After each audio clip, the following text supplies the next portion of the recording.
জনৈক আইনজীবী আমাকে একটি নোটিশ পাঠিয়েছেন। তিনি বলেছেন 48 ঘন্টার মধ্যে যদি তার ক্লায়েন্টকে আমার বক্তব্য দ্বারা নাকি মিসলিড হয়েছে এই মর্মে বক্তব্য প্রত্যাহার, ক্লারিফিকেশন বা তার নোটিশের উত্তর না দিলে আমার বিরুদ্ধে আইনত ব্যবস্থা নেবে। আমি বলি 48 ঘন্টা কেন, 800 ঘন্টা কেন, আর 8 মিনিট কেন, আমি তার নোটিশের কোনো প্রতি উত্তর দেব না। আমার বক্তব্য যদি আইন বহির্ভূত হয়, আমার বক্তব্য যদি সংবিধান বহির্ভূত হয়, সিধে চলে যাক সে কোর্টে, আইনের মাধ্যমে তার সাথে আমার বোঝাপড়া হবে। আমাকে নোটিশ পাঠিয়ে কি ধমকানো চমকানো হচ্ছে? এই ধরনের অনেক নোটিশ আমি খেয়েছি। আমার নামে অনেক মারাত্মক অভিযোগের মামলা নিয়ে আমি মাথায় করে চলছি, মিথ্যা অভিযোগ নিয়ে। উনি আমি ভয় পাই না। কেউ যদি মনে করেন নওশাদ সিদ্দিকীকে এই নোটিশ পাঠিয়ে ধমকাবো চমকাবো বসিয়ে দেব, আমি তাতে আমি ভয় পাবো না, আমি চমকেও যাব না। কারণ আমার অনেক দেখা হয়ে গেছে এইগুলো। কারণ আমি বলে যাই, আর কাকতলীয় ভাবে বলছি না, এটা বাস্তবিক হয়েছে। 2019 সালে কেন্দ্রের সরকার নিয়ে এসেছিল এক বিভাজনের বিল, সিএএ। যখন আমার বড় ভাইজান পিরজাদা আব্বাস সিদ্দিকীর নেতৃত্বে সারা বাংলায় যখন বিজেপির বিরুদ্ধে আন্দোলন আমরা সংগঠিত করেছিলাম, ওই সময় গভীর রাত্রে আমাদের বাড়িতে পুলিশের দ্বারা হামলা চালানো হয়েছিল। সেই রাত্রে আমি সুপ্রিম কোর্টে এসেছিলাম, তারপরের দিনে মামলা করব বিজেপির বিরুদ্ধে, কেন্দ্র সরকারের বিরুদ্ধে। আর এখন আমরা যখন এই ওয়াকফ সংশোধনীর বিরুদ্ধে মাঠে ময়দানে গণতান্ত্রিক প্রক্রিয়ায় লড়াইয়ের বার্তা দিচ্ছি এবং আইনি লড়াই করবে বলে তার প্রস্তুতি নিচ্ছি, আমাদের বাড়িতে নোটিশ চলে আসলো। নোটিশ আসুক, 100 বার নোটিশ আসুক, এতে আমি ভয় পাই না। কিন্তু এটুকু আমি বাংলার মানুষকে জানিয়ে রাখতে চাই যে যারা প্রতিনিয়ত মুসলিমদের বিরুদ্ধে কথা বলছে, মাদ্রাসা নিয়ে কথা বলছে, মসজিদ নিয়ে কথা বলছে, কোরআন শরীফ নিয়ে কথা বলছে, তাদের বিরুদ্ধে নোটিশ যাচ্ছে না কেন, তাদের বিরুদ্ধে আইনত ব্যবস্থা গ্রহণ করছে না কেন? এরা তৃণমূলের মুসলিম বিধায়কদেরকে বিধানসভা থেকে চাংতলা করে রাস্তায় ফেলে দেবো বললেও তাদের বিরুদ্ধে আইনত ব্যবস্থা গ্রহণ করছে না, নোটিশ পাঠাচ্ছে না। আর নওশাদ সিদ্দিকীর কাছে নোটিশ পাঠিয়ে দিচ্ছে। ঠিক আছে, আইনি লড়াই আমি লড়ে নেব। আমার আইনের যারা বিশেষজ্ঞ আছে, সম্মানীয় বিকাশ রঞ্জন ভট্টাচার্য স্যার এবং সম্মানীয় শামীম দ্বারা কথা বলেছি, তারা আমাকে বলেছে তো আপনার কাজ হচ্ছে রাজনৈতিক লড়াই লড়ে যাওয়া, বাকি আইনি দিকটা আমরা বুঝে নেব।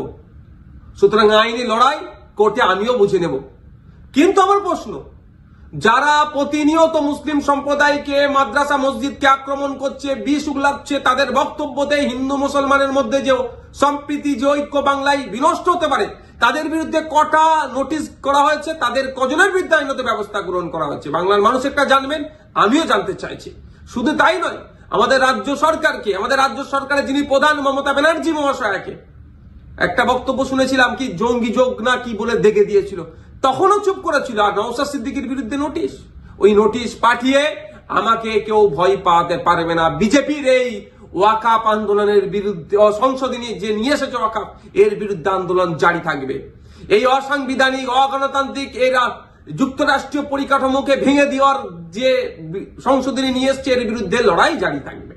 যখন আমাকে খোঁচা দিয়েছে, আমি কয়েকটা প্রশ্ন বাংলার মানুষের কাছে তুলে ধরতে চাইছি এবং সর্বোপরি তৃণমূল কংগ্রেসের কাছেও তুলে ধরতে চাইছি, এর উত্তর দিতে হবে।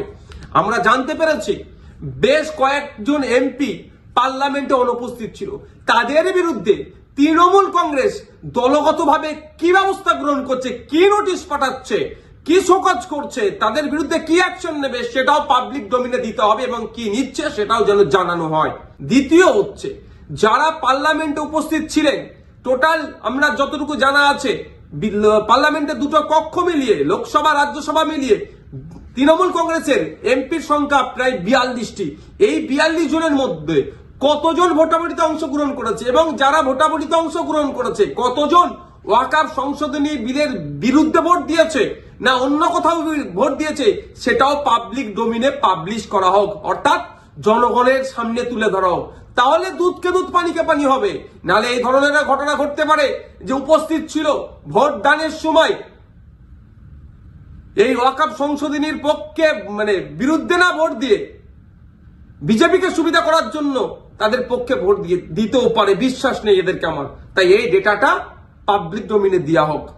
আর 3 নম্বর যেটা, যে 2021 সালে এমএলএ বিধানসভা নির্বাচনের সময় বলেছিল বিজেপিকে আটকাতে হবে, ভোটটা আমাদের দিন তৃণমূল কংগ্রেস। যারা আজকের দিনে এমএলএ তারা বক্তব্য দিতে গিয়ে বলেছিল যে বিজেপির বিরুদ্ধে লড়াই করতে গেলে ওনাকে জিতাতে হবে, ওনাকে জিতিয়েছেন। এখন লড়াই করবে না বিজেপির বিরুদ্ধে, না ঘরে ঢুকে চুপ করে বসে থাকবে? লড়াইটা কেমন ভাবে হবে? গণতান্ত্রিক প্রক্রিয়ায় মাঠে ময়দানে নেবে আন্দোলন সংগঠিত করতে হবে, আর একটা গণতান্ত্রিক প্রক্রিয়ায় আইনের সহযোগিতা নিতে হবে। এই যে বিজেপি ওয়াকফ সংশোধনী বিল নিয়ে এসেছে, এটাকে প্রত্যাহার করার দুটো রাস্তা। একটা হচ্ছে জনগণের চাপ সৃষ্টি করে, যেটা সংখ্যালঘুদের উপরে যে দমনপীড়ন হচ্ছে, ভারতবর্ষের পশ্চিম বাংলায় সংখ্যাগুরু মানুষদেরকে দায়িত্ব নিতে হবে। এই সংখ্যালঘুদের উপরে যে দমনপীড়ন নেমে আসছে সেটাকে প্রোটেক্ট কিভাবে করবে, অর্থাৎ মাঠে ময়দানে সংখ্যালঘু থেকে শুরু করে সংখ্যাগুরুরা মিলে আন্দোলন সংগঠিত করবে, জনপ্রতিনিধিদেরকে সামনে রেখে সাথে নিয়ে একটা দিক। আর একটা হচ্ছে সুপ্রিম কোর্টের দ্বারস্থ হয়ে আইনের মাধ্যমে এই যে নতুন আইন তৈরি করতে চলেছে, এই আইনটাকে রদ করা। এখন আমার বলার বিষয়, পশ্চিমবাংলায় 200-র অধিক তৃণমূল কংগ্রেসের বিধায়ক আছে। সেই সমস্ত বিধায়কদেরকে প্রত্যেকজন যাতে একটা করে মামলা করে তার জন্য প্রস্তুতি নিতে হবে।